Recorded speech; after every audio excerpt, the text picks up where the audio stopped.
November 1942, Rabaul, New Britain Island. The air was heavy with the smell of fuel and sea salt. The tarmac shimmered under the equatorial sun as a formation of Mitsubishi A6M0s prepared for takeoff. Mechanics in sweat-stained uniforms checked the engines, while pilots in flight caps smoked, joking in clipped Japanese tones.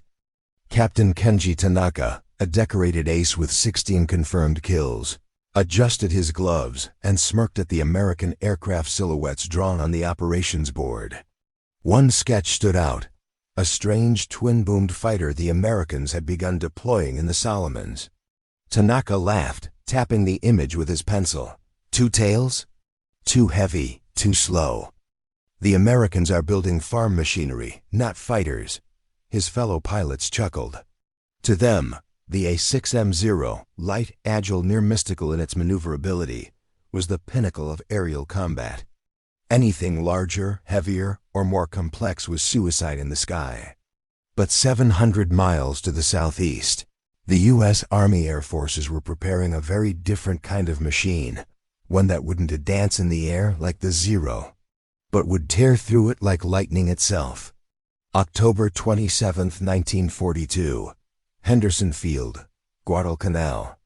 Lieutenant Thomas Lanphier, Jr. of the 339th Fighter Squadron wiped condensation off the canopy of his Lockheed P-38 Lightning.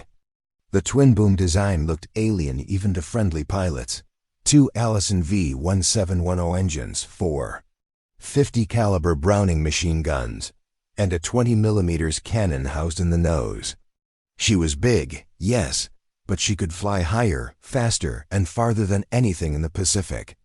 "Damn thing looks like it was built by Frankenstein," a crew chief muttered, tightening the bolts on the starboard engine. Lanphier grinned. "Then let's see how the monster does against the Samurai." The P-38 was an engineering contradiction. Too heavy for dogfights, too advanced for its time, yet perfect for the vast ocean war. Its twin engines offered both speed and security. Over endless water, one engine dying didn't mean death. It meant coming home. When the Lightning roared to life, the sound was not a hum but a snarl, deep, metallic, and confident.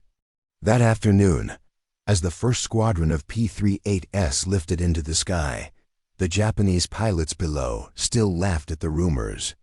They wouldn't be laughing for long.